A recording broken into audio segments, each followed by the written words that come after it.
Welcome to a Sunny Side Up Life podcast, a show for the woman who is ready to live an abundant life full of freedom and positivity.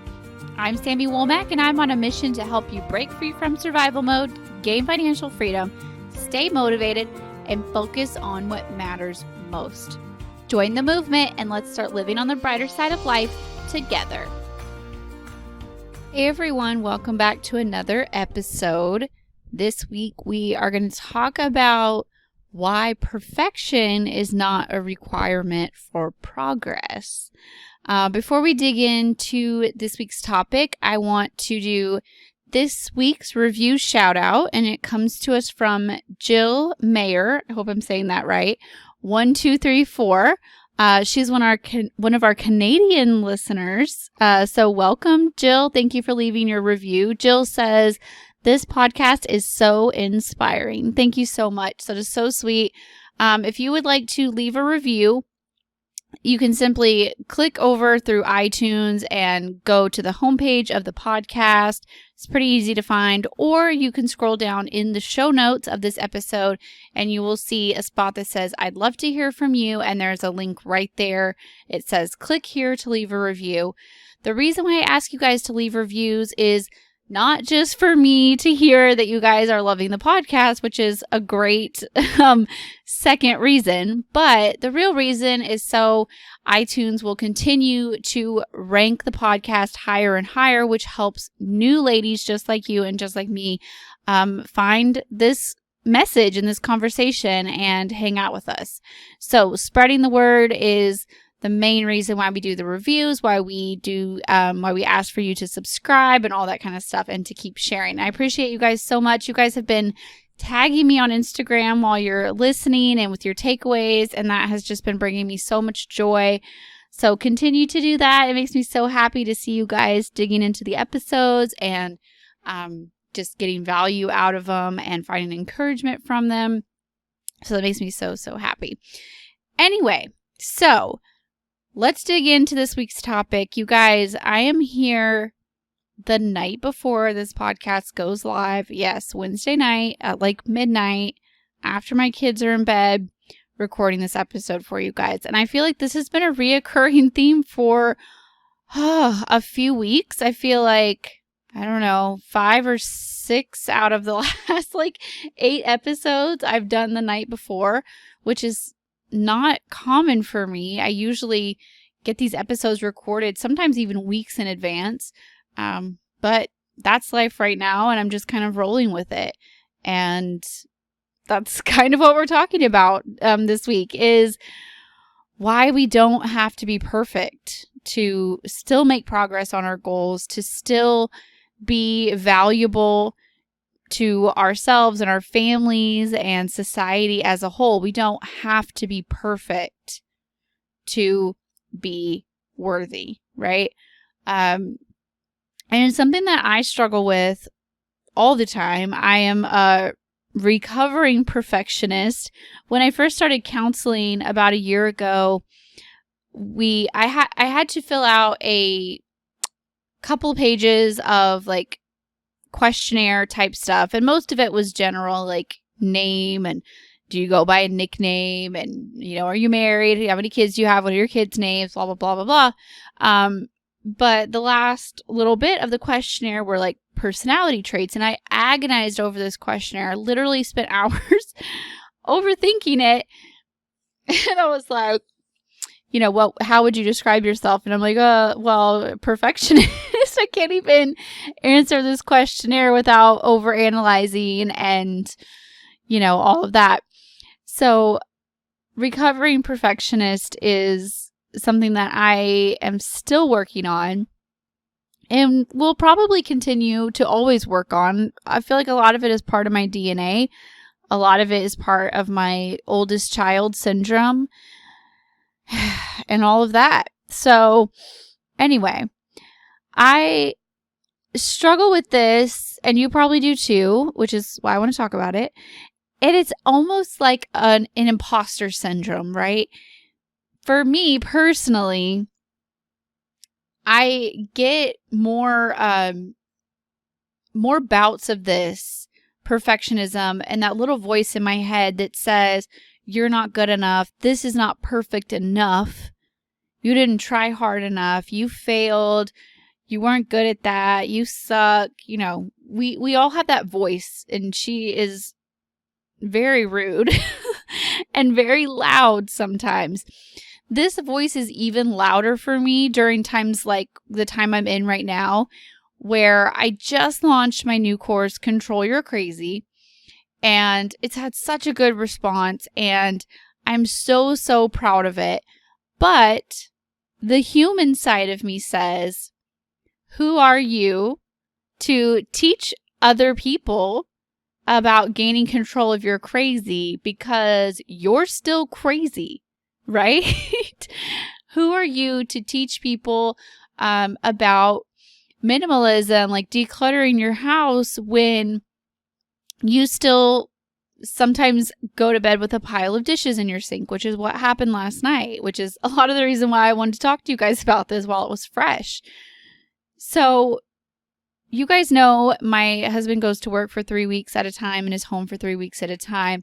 And as you can imagine, the transitional days from his first few days at work, his last few days at work, and the days that spill over. So his last few days at home, first few days at work, last few days at work, first few days at home. So those couple of transition days in there, it's like 2 or 3 days on each side of the transition.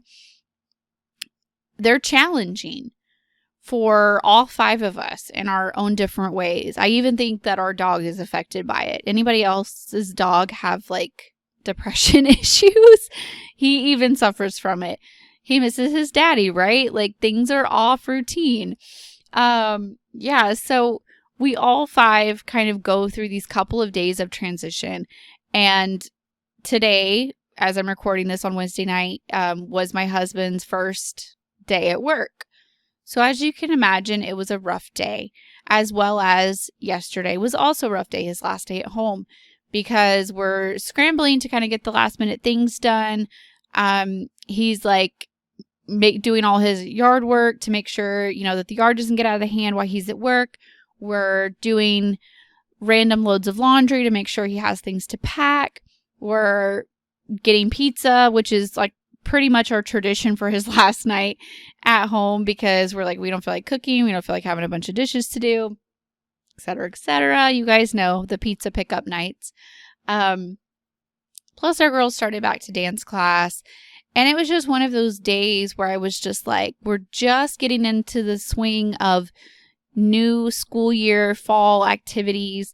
And he's leaving during the first week of all of this. And I'm like, anxiety attack. I don't want him to leave, like always. But also I'm like, I'm going into this new season with new activities for our girls. And I'm just having anxiety attacks and feeling not good enough. I'm like, what if I can't balance all this? What if my anxiety gets out of control again? Just how will this affect my business? How will this affect my personal time? All of this is going on in my head, just a storm of all of that, right? And I'm just thinking, you kind of suck at this mom thing. Like, you kind of suck at this housewife thing. You kind of suck at this business owner thing. Like, you're not doing any of it perfect, and I have been battling this. And I always go through this, but there are obviously seasons that make this even more prominent, like the beginning of a new school year, settling into new routines, things like that. And plus, we had a really, really good trip home, which usually makes his transition back to work even harder. It's like the equivalent for people who work 9-to-5 jobs is like, okay, you had a super good weekend. It makes Monday suck even worse. It's like that times we're going to be apart for 3 weeks. So that's kind of the equivalent. So I'm going through all this, and it's just like, I did my best. all the laundry didn't get done, but he picked out of the clean clothes what he wanted to take with him. Even though we got pizza, there were still dishes piled up. And I didn't get a great night's sleep, so of course I slept late, didn't have my morning quiet time. You guys know, like, if you start to get into a morning routine and then you don't do your morning routine, blah, just blah. That feeling is the reason that motivates me to continue to do my morning routines on every other day. Because I'm like, I know how it feels on the days that I choose to sleep in. And I think with all of this, I get twisted in my head somewhere along the lines. It's like, well, you're not perfect at it, so you must not be making progress on it. And that's just not true. And I know that I'm not the only one in this, and I know that I'm not the only one who has felt this way. So I wanted to share about it. For one, to let you know that you're not alone. And for two, to kind of share what I do to get myself out of this shame storm, like Brene Brown calls it, a shame storm. And I throw myself a little pity party, a little shame storm party, and I let myself kind of just scream it out in my head and be like, all right, you're terrible at this. You suck at this. And then, I'll kind of get my temper tantrum out, and then I move on to like, okay, it's not that bad. Like, it's not as bad as it used to be. And so I can see the progress. And so I see where today, where I literally slept until my kids woke me up, which is a no-no on normal days because I know that I need my morning routine. When I let myself do that and I get that little bit of that shame storm starts to creep in, and she says, oh, you suck. You didn't have a morning routine. You didn't meditate. You didn't journal. You didn't pray. You didn't have any quiet time. You suck, But then I wait. Then I take a step back and I think, I'm not where I used to be. I have made progress because I used to feel like that sleeping till the kids wake up, not having any morning routine, that used to be my norm. That used to be 365 days a year. Not just the occasional when I've had a bad night's sleep or the occasional on my husband's first day at work, things like that, right? So just because my morning routine is not perfect, just because I don't execute it flawlessly, just because sometimes it happens with My Little Pony on in the background, sometimes it happens in a rushed 10 minutes, sometimes my air quotes morning routine doesn't happen until nap time when I get my quiet time later in the afternoon. And then I sit down to journal or meditate or work on a hobby or whatever I'm feeling in the mood for that day. But just because it is not flawless, just because it's not perfect, doesn't mean that I'm still not making progress. Okay, so now I can look back and I can say, yeah, so my morning routine wasn't perfect, but I figured out ways to find calm throughout the day, to do some gratitude. No, I didn't do my journal today, didn't do my gratitude today, but I found ways to just think about my gratitude, think about what I was grateful for, think about those 10 goals that I would normally write down in my journal. I just did it real quick in my head. No, it wasn't perfect, but it was better than nothing. And nothing is what I would have done 5 years ago. Right? I also think about, back to the Control Your Crazy course and the whole impostor syndrome. And, one of my topics being budgeting. And budgeting is my main topic. And sometimes I get that imposter syndrome. I get that shame storm coming in and saying, like, who do you think you are to teach people about budgeting when you know good and well that you went over on your spending budget this week? You know good and well that you, I'll share a real example from recently. I wrote down the date that our electric bill normally comes out. It's automatic withdrawal. And it came out like 4 days early. I don't even know why. And I'm usually really good about checking my bank account every day, every other day at the longest. I guess it had been an every other day kind of checkup, and the electricity bill came out, and it came out like 4 days before it was supposed to. It was supposed to come out after payday. It came out like 2 days before payday, and it came out because it was still pending, but I did get the overdraft fee. And I'm like, who do you think you are? You teach people about budgeting. You teach people to write down their due dates. But yet, here you are. Like, slipped up, didn't pay attention. You weren't perfect. You know, and that whole shame storm just boils up. The truth is, okay, when I calm down, when I let myself throw my little temper tantrum, when I beat myself up a little bit, throw myself a pity party, then I think, okay, well, for one, it was still pending. It didn't bounce and not clear or whatever. It was fine. My electricity didn't get cut off like it had maybe 3 times, I think, in the past when we were in the worst of our financial chaos. Our electricity got cut off 3 times. It wasn't like I didn't have the money. I did a quick transfer from savings, and then after payday, I put that money back. It wasn't really that big of a deal other than I got charged this stupid overdraft fee thing, which I was a little irritated about.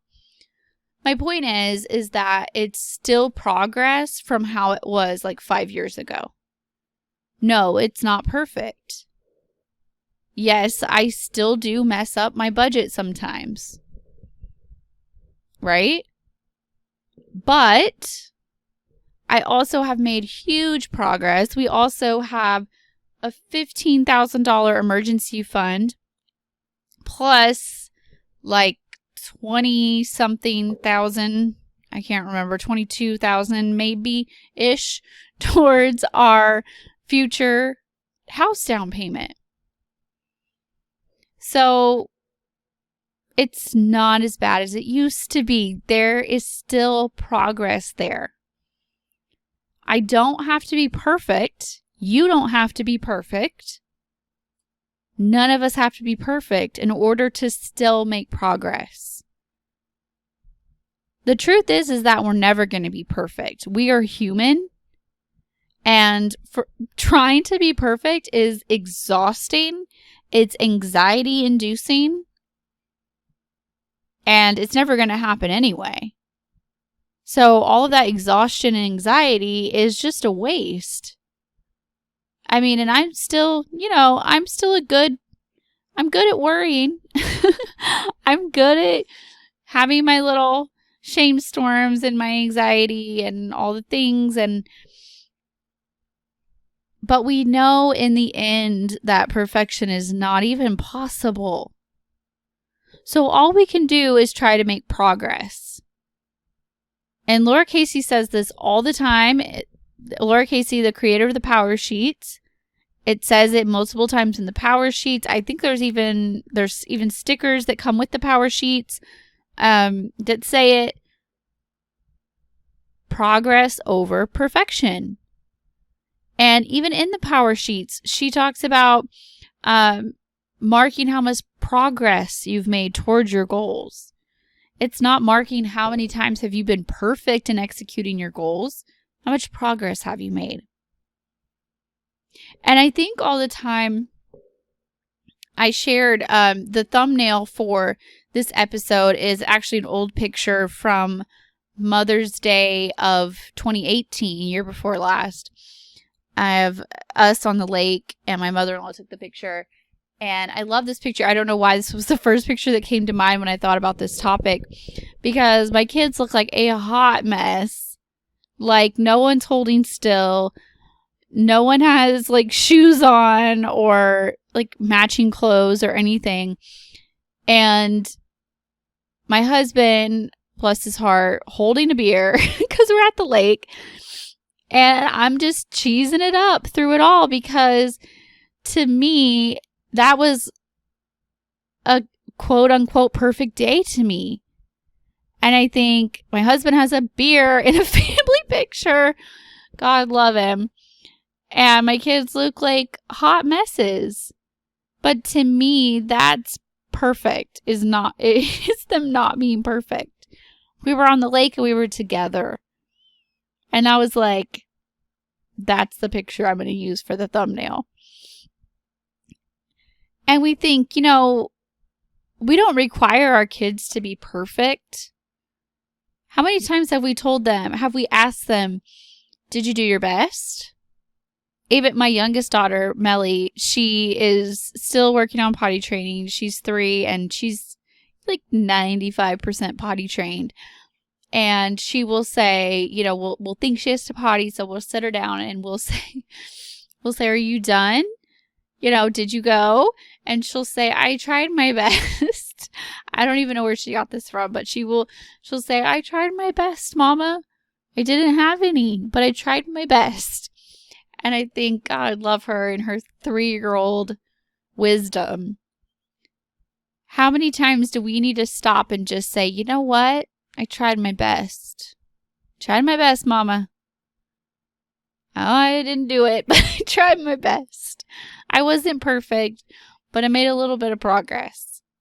I'm a little bit closer to that goal. Just like she's a little bit closer to her 100% potty trained goal. She wasn't perfect at it, but she made progress. And that's okay when it's our kids, isn't it? Because when it's our kids, we're like, oh, that's okay. You tried your best. I love you. I'm proud of you. But when it's ourselves, it's not that easy, is it? When it's ourselves, we love to crank up that shame storm and say, did you really try your best? Are you really trying? Right? So I hope that helps you if you are kind of in a season where you're like not feeling good enough, where your imposter syndrome is coming in, where, you feel like, oh, well, I've told people that I'm on a budget and now I've messed up my budget. So I must not be making progress, or I must not be, considered part of the debt-free community or a budgeter if I'm still making mistakes, right? You might not feel good enough. Or if your house is not perfect, but you're in the process of pursuing minimalism and you think, well, I must not be, my house isn't perfect, so I can't consider myself a minimalist, or I can't consider myself decluttering because it's not perfect yet, right? Or I can't consider myself a goal setter because, well, I've set these goals and I haven't achieved them 100%. You guys, that's just not, you do not have to be perfect. I'm not perfect. I guarantee you that every single person that you look up to as an influencer or as a mentor, or every single book that you've ever read, every single podcast you've ever listened to, every single person that you follow online, they are not perfect. They're not. And they will tell you that they fell down, that they failed, that they're not perfect. If they don't tell you that, then they're lying. But every single person that you look up to feels the same way. I know a lot of people personally in the debt-free community. Every single person that I've interviewed on this podcast, they feel the same way. They go through the same thought process that you're going through right now. They have gone through it already. They are currently going through it. Both, maybe. We're all humans. We're all just doing our best.